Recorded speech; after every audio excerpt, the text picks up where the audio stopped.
Hello friends. Shashi Agrawal channel के अंदर मैं doctor Shashi Agrawal welcome you all. आज का जो हमारा सब्जेक्ट है that is the micro economics, और जिसके अंदर we are going to complete topic theory of supply. जिसके अंदर हम लोग स्टडी करेंगे movement along the supply curve, जिसके अंदर प्राइस की वजह से जो तब्दीली आती है, बाकी जो फैक्टर्स होते हैं कांस्टेंट होते हैं।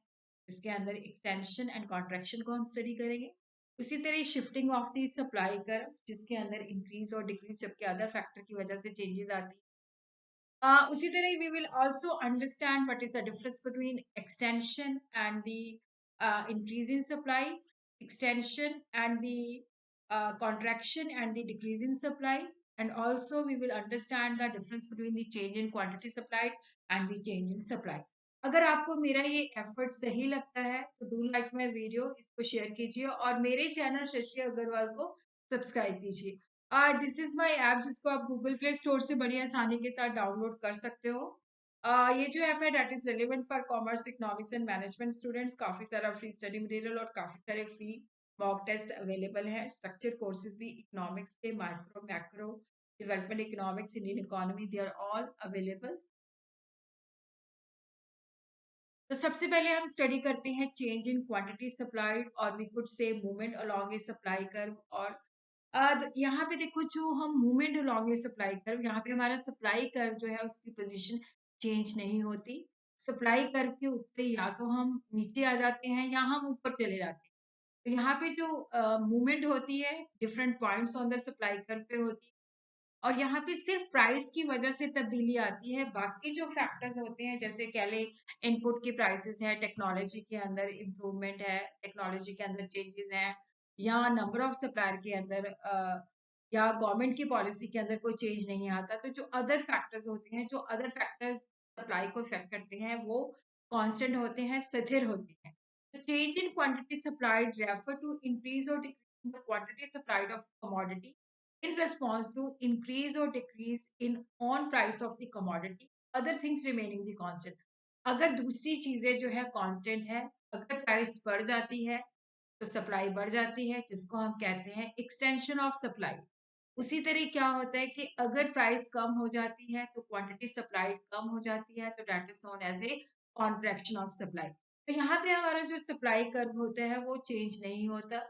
तो यहाँ पे जो क्या कहते हैं कि जैसे मान लो, जैसे this is the supply curve, अगर ये प्राइस है और जब प्राइस बढ़ जाती है तो देखो हम उसी सप्लाई कर्व पे पहले इस बिंदु पे थे, अब हम इस बिंदु पे चले जाएंगे। और मान लो अगर प्राइस फॉल हो जाती है तो हम नीचे की तरफ आ जाएंगे। तो यहाँ पे देखो क्या है कि जो सप्लाई कर्व है वो सेम ही रहता है, movement along the supply curve होती है। अगर प्राइस राइज होती है तो हम ऊपर की तरफ चले जाते हैं, अगर प्राइस फॉल होती है तो हम ऐसे नीचे की तरफ आ गए, that is the contraction of supply.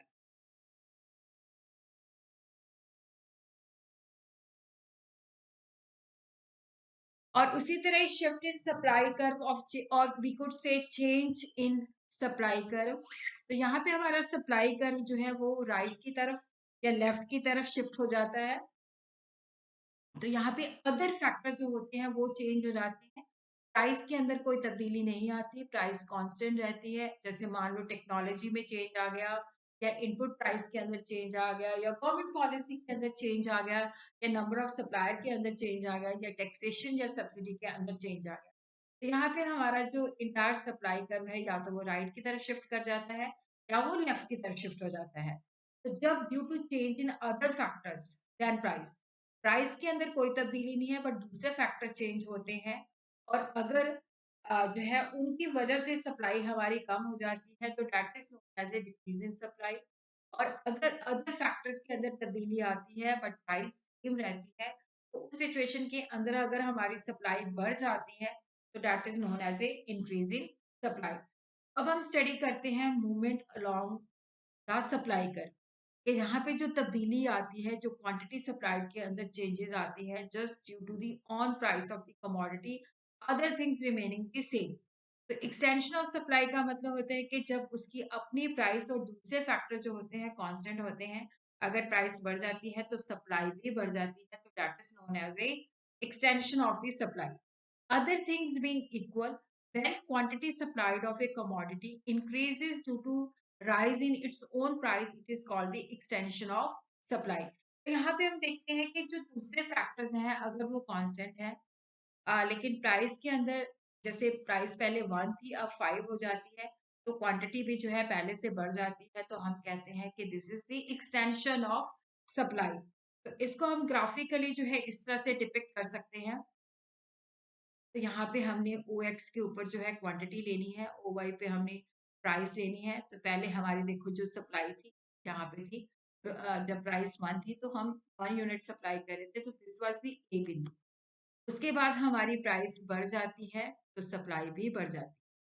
यहाँ पे देखो क्या है कि हम ए से बी बिंदु की तरफ चले जाते हैं।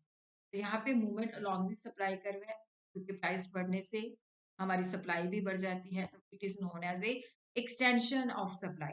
तो यहाँ पे जो तब्दीली आती है, जो हमारी सप्लाई बढ़ती है due to rise in the price of the commodity but other factor remaining the constant.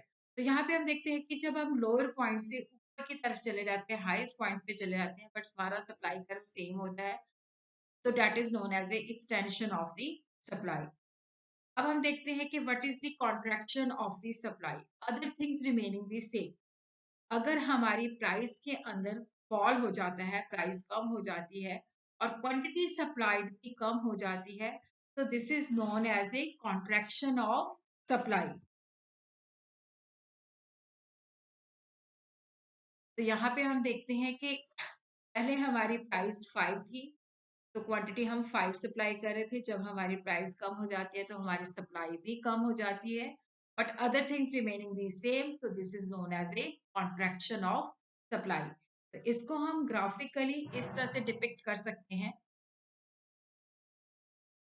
कि यहाँ पे ओ एक्स पे आपने क्वांटिटी लेनी है, यहाँ पे आपने प्राइस लेनी है। तो पहले हम यहाँ पे थे, 5 रुपीज प्राइस थी और सप्लाई भी हम 5 कर रहे थे।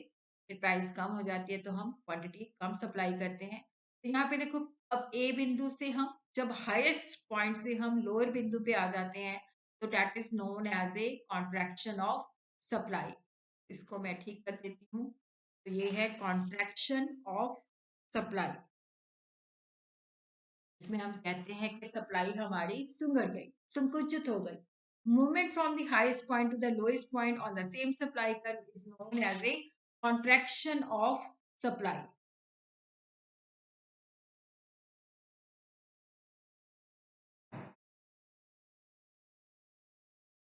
इसी तरह now we are going to understand the increase and decrease in the supply.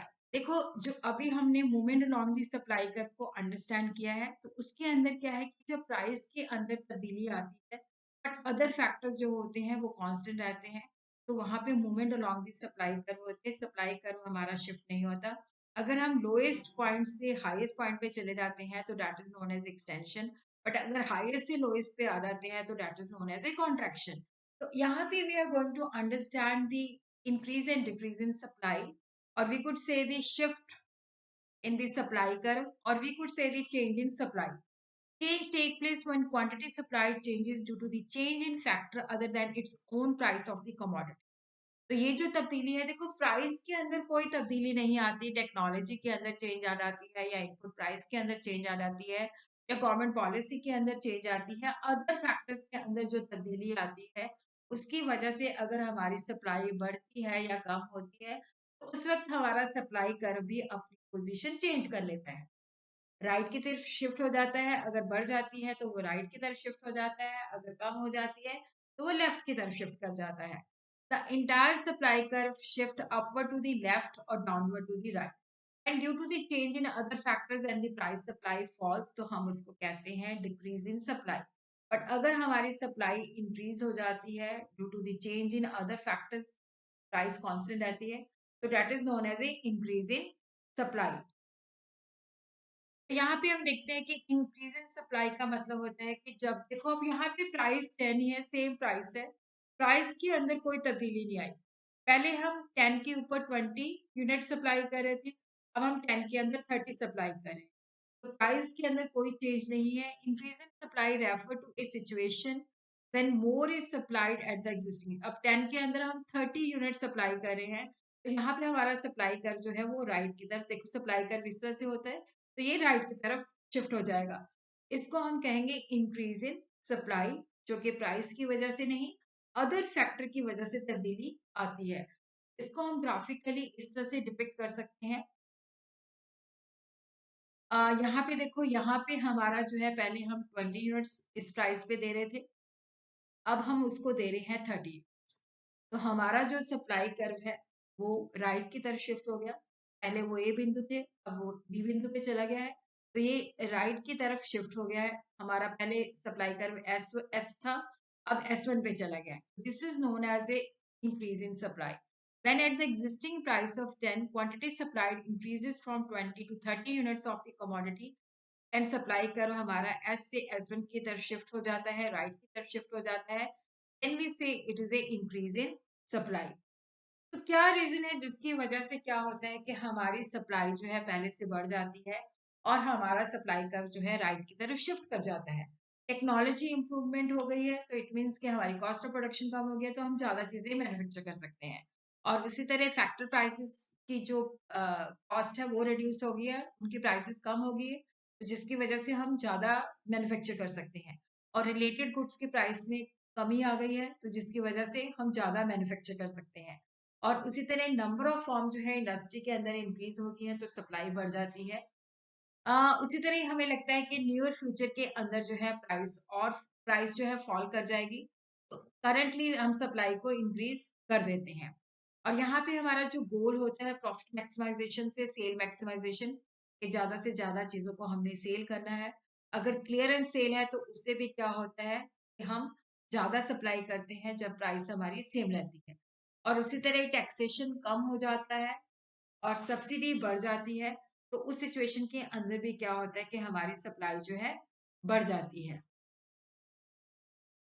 उसी तरह ही जो इंक्रीज इन सप्लाई जो है that is related to the fall in the cost of production, की कॉस्ट ऑफ प्रोडक्शन पहले से कम हो गई है और जिसकी वजह से अब हम ज्यादा प्रोड्यूस कर रहे हैं। कॉस्ट ऑफ प्रोडक्शन इस वजह से कम होती है क्योंकि बेटर टेक्नोलॉजी है, इनपुट प्राइसेस के अंदर रिडक्शन है और टैक्सेशन पहले से कम हो गया है। डिक्रीज इन सप्लाई के अंदर क्या होता है कि एग्जिस्टिंग प्राइस के अंदर कोई तब्दीली नहीं आती, अब हम उस पे कम सप्लाई करते हैं, तो यहाँ पे हमारा सप्लाई कर्व जो होता है लेफ्ट की तरफ शिफ्ट हो जाता है। जब हम डिक्रीज इन सप्लाई की बात करते हैं तो बेसिकली जो रीजन होता है कॉस्ट ऑफ प्रोडक्शन बढ़ जाती है। कॉस्ट ऑफ प्रोडक्शन क्यों बढ़ती है? क्योंकि हमारी जो टेक्नोलॉजी है वो आउटडेटेड है, जिसकी वजह से क्या होता है कि हमें ज्यादा कॉस्ट ऑफ प्रोडक्शन पे प्रोड्यूस करते हैं। इनपुट प्राइसेस बढ़ जाती हैं, महंगी हो जाता है इनपुट जो यूज होता है। और उसी तरह हमारा टैक्सेशन रेट भी पहले से बढ़ जाता है, तो जिसकी वजह से क्या होता है कि सप्लाई में कमी आ जाती है।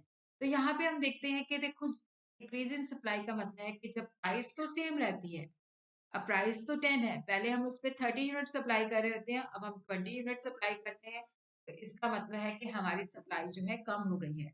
तो प्राइस सेम है लेकिन अदर फैक्टर की वजह से, इसको हम ग्राफिकली इस तरह से डिपिक्ट कर सकते हैं। देखो, पहले हम इस सप्लाई कर पे होते हैं, 10 के ऊपर हम 30 यूनिट सप्लाई कर रहे हैं, लेकिन बाद में हम उसको 20 सप्लाई करते हैं, तो हमारा जो सप्लाई कर्व है एस से S1 की तरफ आ जाता है, जो कि लेफ्ट की तरफ शिफ्ट हो जाता है।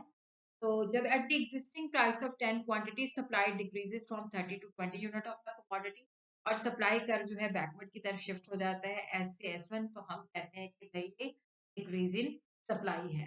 तो अब हम देखते हैं कि व्हाट आर द रीजन। क्योंकि डिक्रीज इस वजह से होता है कि हमारी टेक्नोलॉजी आउटडेटेड होती है, हमारी कॉस्ट ऑफ प्रोडक्शन बढ़ जाती है, जैसे फैक्टर प्राइसेस हैं उनकी कीमतें बढ़ जाती हैं, जिसकी वजह से क्या होता है कि कॉस्ट ऑफ प्रोडक्शन बढ़ जाती है।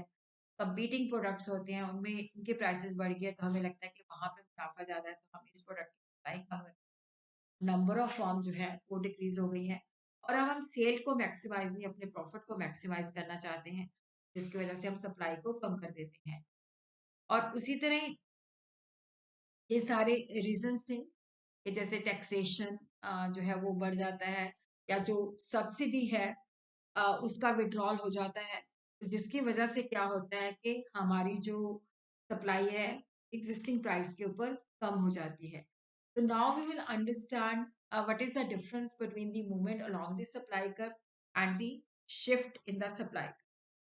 तो movement along the supply curve के अंदर क्या होता है कि प्राइस के अंदर चेंजेस आती है, बट अदर फैक्टर जो होते हैं वो कांस्टेंट रहते हैं। शिफ्ट इन सप्लाई कर्व के अंदर क्या होता है कि प्राइस सेम रहती है, बट अदर फैक्टर्स चेंज हो जाते हैं। Movement along the supply curve को हम चेंज इन क्वांटिटी सप्लाइड भी कह सकते हैं। शिफ्ट इन सप्लाई कर्व को हम चेंज इन सप्लाई कहते हैं। Movement along the supply curve के अंदर जो अदर डिटर्मिनेंट्स होते हैं प्राइस को छोड़ के, उसको हम कांस्टेंट मानते हैं, उनके अंदर कोई तब्दीली नहीं आती। लेकिन जो सप्लाई कर्व शिफ्ट होता है तो उसके अंदर जो है प्राइस कांस्टेंट रहती है, बट अदर फैक्टर चेंज हो जाते हैं।